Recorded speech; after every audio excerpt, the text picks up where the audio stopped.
बिस्मिल्लाहिर्रहमानिर्रहीम। अस्सलाम वालेकुम डियर स्टूडेंट्स।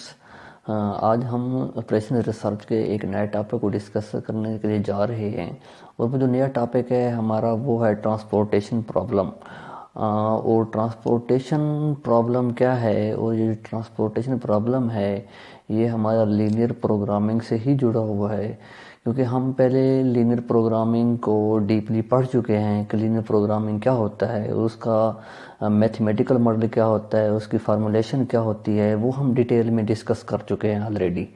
तो आज हम डिस्कस करने जा रहे हैं कि ट्रांसपोर्टेशन प्रॉब्लम क्या होते हैं। अब ट्रांसपोर्टेशन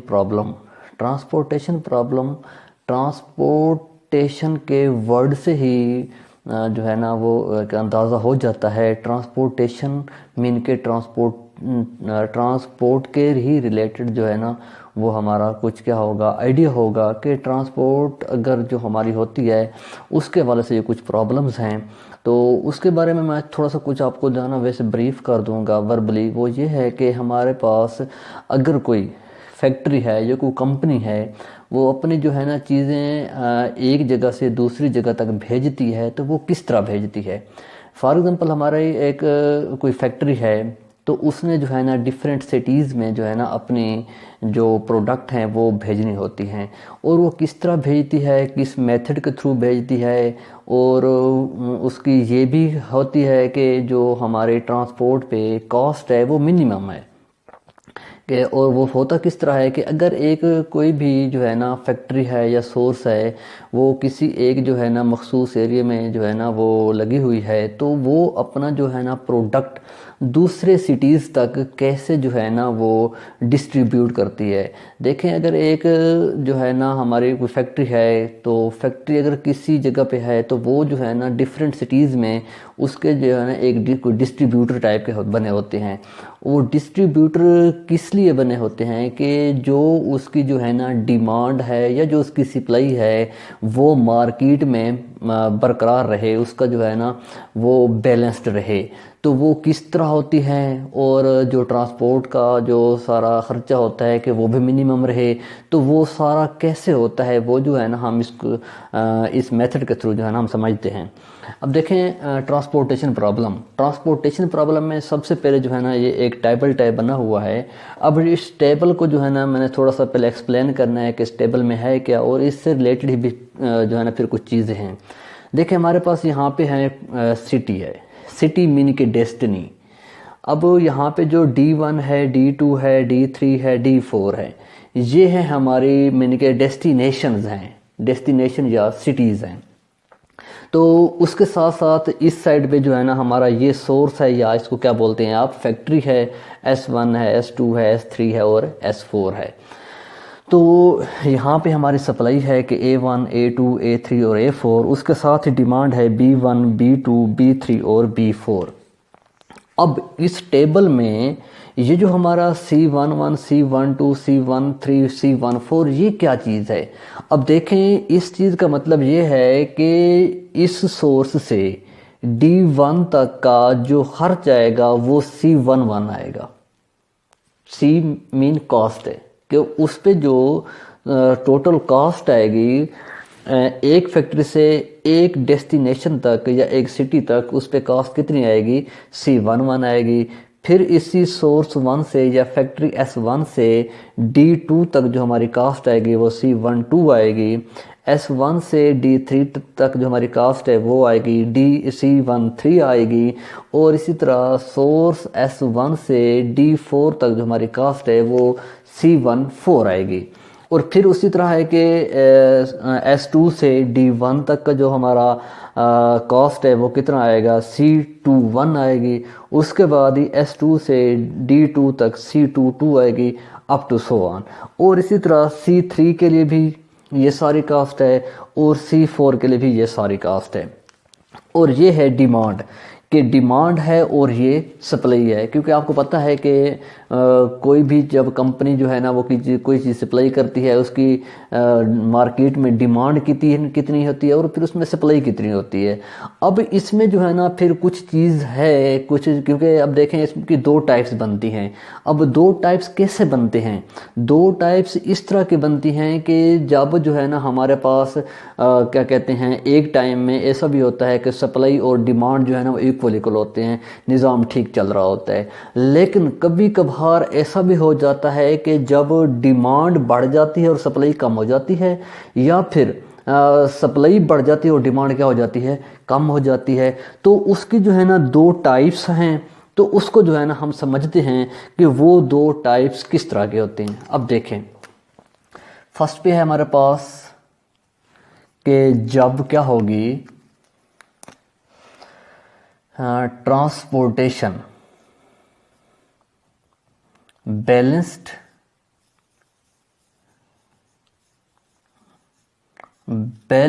ट्रांसपोर्टेशन प्रॉब्लम जब होगा, तो उस टाइम में बैलेंस्ड का मतलब ही क्या है कि वो दोनों क्या होंगे, आपस में इक्वल होंगे। मीन के टोटल डिमांड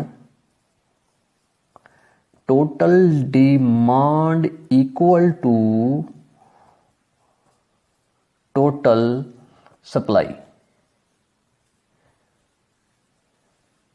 ठीक है जी, ये तो है बैलेंस्ड। लेकिन इसके साथ इसकी दूसरी भी टाइप है कि जब क्या होगा, अनबैलेंस्ड होगा।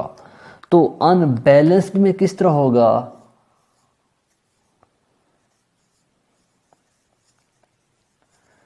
Unbalanced transportation. अब अनबैलेंस्ड ट्रांसपोर्टेशन में दो टाइप्स होंगी, और वो दो टाइप्स किस तरह की होंगी उनको मैं नाम दे देता हूं कि हमारे पास ए है। अब ए में आपके पास क्या होगा कि जब हमारे पास सप्लाई क्या होगी, लेस देन होगी किससे, डिमांड से। और बी में क्या होगी, बी में हमारे पास होगा कि जब क्या होगी, सप्लाई ग्रेटर देन डिमांड। अब देखें, अनबैलेंस ट्रांसपोर्टेशन में क्या होगी कि अगर आपकी सप्लाई कम होगी तो आपकी क्या होगी, डिमांड ज़्यादा हो जाएगी। और अगर आपकी सप्लाई ज़्यादा होगी तो आपकी डिमांड क्या होगी, कम होगी।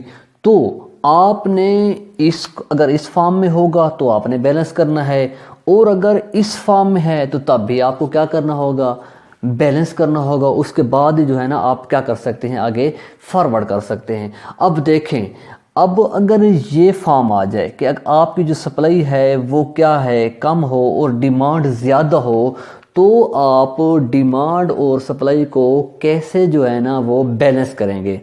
अब देखें, अगर हम यहाँ पे इसमें बेसिकली हमने जो है ना ये करना होगा कि यहाँ पे इसके लिए हम क्या करेंगे, डमी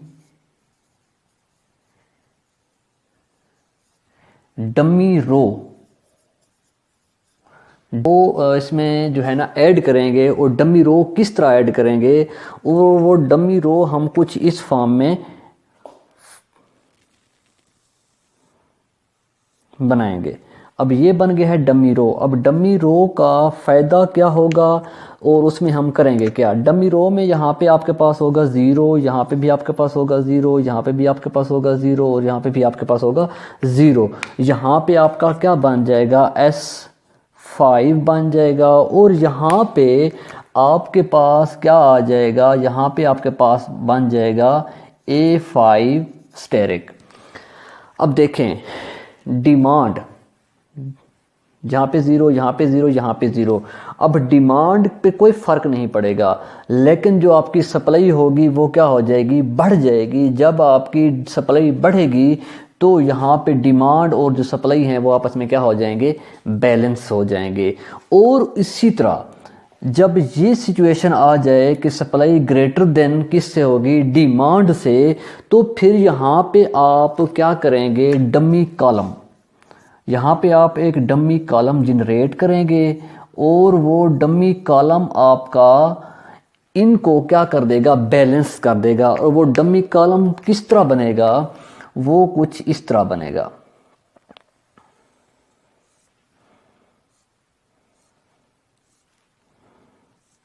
देखें अब कि इसमें आपने क्या पुट करना है, 0, यहाँ पे भी 0, यहाँ पे भी 0, यहाँ पे भी 0, यहाँ पे भी 0।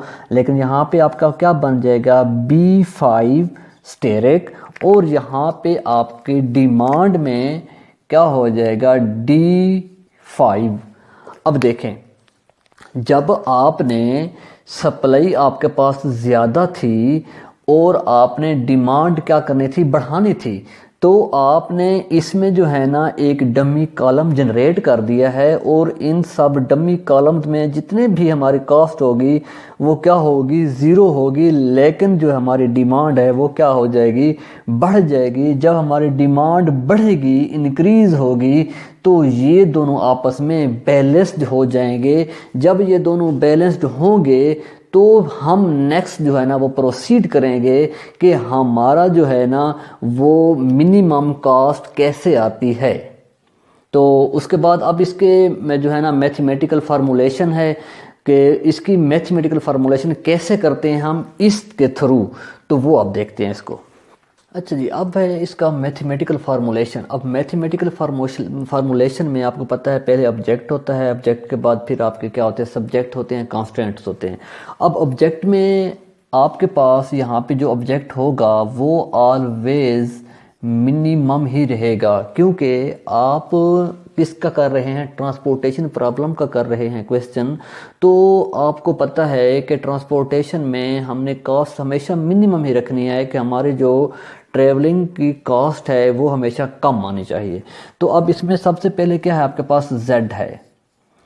Z में ऑब्जेक्ट में क्या है, आपके पास C11 है, C11 X11 plus C12 X12 plus up to C44 X44 आ जाएगा यहाँ पे। तो उसके बाद आपके पास होता है सब्जेक्ट, और आपको पता है यहाँ पे आपके जो सब्जेक्ट हैं वो 2 तरह के हैं। अब सब्जेक्ट 2 तरह के कैसे हैं, एक तो है आपका सप्लाई में सब्जेक्ट और दूसरा आपका है डिमांड में सब्जेक्ट। अब सप्लाई में कैसे आएगा, सप्लाई कांस्टेंट, यहाँ पे आप लिख सकते हैं कि सप्लाई कांस्टेंट्स। अब इसमें सप्लाई कांस्टेंट में कैसे आएंगे, आप चल रहे हैं सप्लाई के थ्रू, तो आपने देखना है कि ये हमारा क्या है, सप्लाई C11। C11 मीन के क्या आएगा आपका, X11 plus X11 X12 X13 और X13 plus X14 equal to किसके है, A1 के है। इसी तरह आपका X21 plus X22 plus X23 plus X24 equal to A2 के आएगा। इसी तरह आप चलते आएंगे और आप आ जाएंगे कहाँ तक, 41 plus X42 plus X43 plus X44 equal to किसके आ जाएंगे, A4 के। तो ये तो था आपका सब्जेक्ट के लिए, सब्जेक्ट कांस्टेंट्स के लिए। और अगर आप इसको करेंगे किसके लिए, अगर आप करना चाहते हैं डिमांड के लिए, तो उसके सब्जेक्ट कैसे बनेंगे, तो वो भी जो है ना हम देखते हैं। अब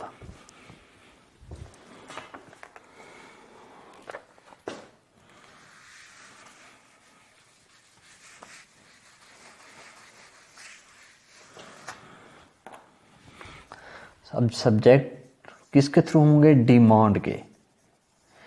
अब डिमांड के थ्रू कैसे होंगे कि X11 प्लस X21, क्योंकि पहले आप इस थ्रू चल रहे थे, आप किस में कर रहे थे, सप्लाई कांस्टेंट में। अब आप कर रहे हैं सब्जेक्ट किसके थ्रू, डिमांड कांस्टेंट में। तो फिर आप ऐसे जो है ना इसको वर्क करेंगे, x21 plus x31 plus x41 equal to आपका आ जाएगा b1 के। और इसी तरह फिर आपका आएगा x12 x22 plus x32 plus x यहाँ पे सॉरी आएगा यहाँ पे x32 और यहाँ पे आएगा ठीक है x42 इक्वल टू b2 आ जाएगा।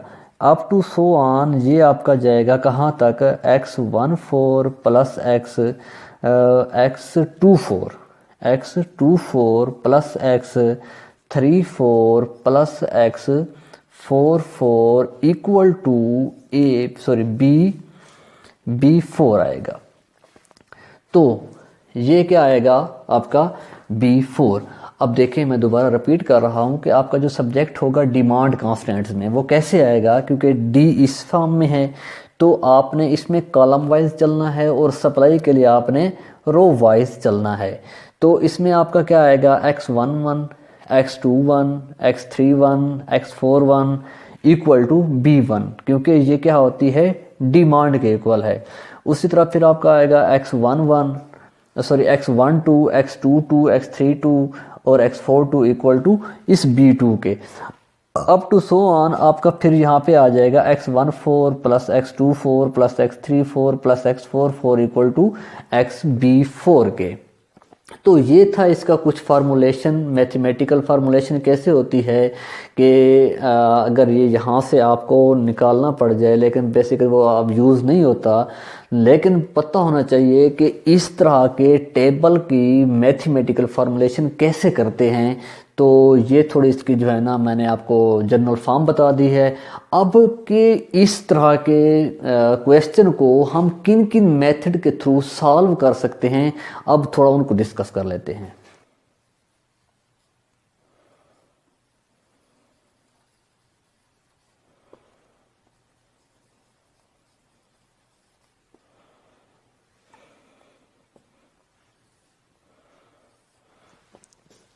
नेक्स्ट है हमारे पास सॉल्यूशन मेथड कि इनको हम किन किन मेथड के थ्रू सॉल्व कर सकते हैं, और वो हमारे पास 3 मेथड हैं। फर्स्ट पे है हमारे पास north west corner method, north waste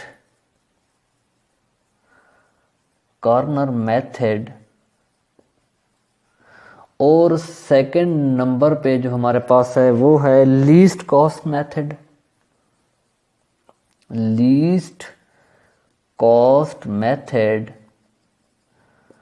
और जो नंबर 3 पे हमारे पास इसका मेथड है वो है वोगल्स अप्रोक्सीमेशन मेथड, वोगल्स अप्रोक्सीमेशन